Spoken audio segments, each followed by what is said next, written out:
Hitungan mereka 2037 terjadi sesuatu yang dahsyat. Gerbangnya sampai 2040, di atas 2040 itulah generasi emas akan muncul. Makanya Indonesia masuk generasi 2045. Itu sudah dihitung 2030 pembukanya. Makanya sekarang punya visi 2030 semua. Saudi visi 2030, Rusia, Cina, Afrika Selatan, Brazil visinya 2030 dengan bikin bridge itu. Semua visinya ke sana. Dan yang paling dahsyat, hitungan itu secara spesifik isyaratnya sudah ada dalam Al-Quran. Dan ini bukan ilmu otak-atik, bukan viral TikTok. Ingat, 3 fase ini sudah selesai 2, sekarang masuk yang ketiga. Maka yang ketiga ini, فَإِذَا جَاءَ وَعْدُ الْآخِرَةِ, maka jika datang janji Allah yang terakhir untuk mereka. Apa fase yang ketiga ini? Ada 3 bagian lagi. 1, liyasu'u wujuhakum.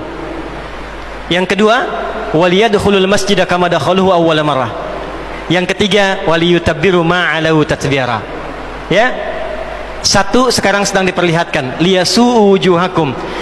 Persis sekarang orang-orang itu seperti di era Nabi yang membayangkan ini nggak bisa ditembus, bentengnya kokoh, intelijennya kuat, sadapannya di mana-mana. Tapi ternyata dunia yang melihat kokoh itu ditunjukkan oleh Allah hanya dengan bahasa mereka. La syirzimatun qalil. Ini bahasanya Firaun. Ini kan cuma ormas kecil, nggak sebanding. Ormas kecil yang nggak sebanding ini ternyata telah bisa mengintersep semua bagian-bagian itu.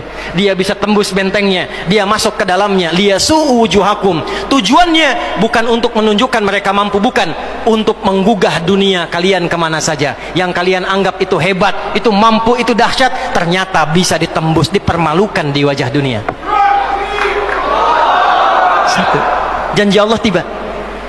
Kedua, waliyadkhulul masjida kama dakhaluhu awwala marrah. Nanti ada fase kedua. Setelah ini terjadi, selesai fase kedua, masuklah ke wilayah Masjidil Aqsa. Kembali lagi milik kita itu. Dihitunglah fasenya 40 tahunan. 1987 fase pertama sekarang berjalan, ditambah 40 berapa? 2027. Itulah fase yang kedua, saat diharapkan paling puncaknya Masjidil Aqsa bisa kembali lagi. Amin ya Allah. Nah, ini bukan main-main, ini bukan main-main. Hitungan fasenya. Antum lihat video viralnya Syekh Ahmad Yasin itu ketika menjelaskan itu. Saya tahu betul itu. Ya. Beliau hitung itu. Ya, 2027 ke 2028 dan puncak akhirnya waliyutabbiru ma 'alau tatbira. Hancur semua, terjadi perang dahsyat.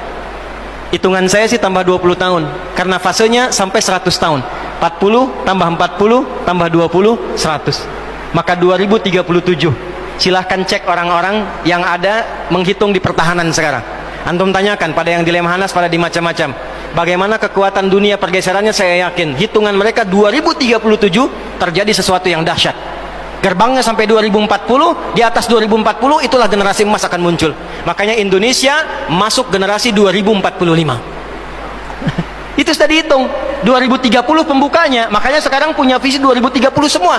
Saudi visi 2030, Rusia, Cina, Afrika Selatan, Brazil visinya 2030 dengan bikin bridge itu. Semua visinya ke sana. Dan yang paling dahsyat, hitungan itu secara spesifik isyaratnya sudah ada dalam Al-Quran. Dan ini bukan ilmu otak-atik, bukan viral TikTok. Ingat, ini sudah sejarah yang berlangsung dari penelitian masa lalu. Maka wajar kalau sekarang mereka takut dikepung. Kenapa? Karena ketika Hamas datang dengan pasukannya darat, laut, udara, itu mempraktekkan surat Al-Hasyr yang sudah mereka pelajari bertahun-tahun. Datang lewat darat, lewat laut, lewat udara. Takut mereka semua. Maka dikontaklah kemudian kolega-koleganya. Datanglah kapal induk 2 dari Amerika. 1 lagi datang, Inggris datang, kemudian Kanada datang, Jerman siapkan pasukan. Kenapa? Karena trauma dengan pengepungan. 1. Ya, cuma 1 itu saja. Ya, sekarang apa yang harus dilakukan? Doa.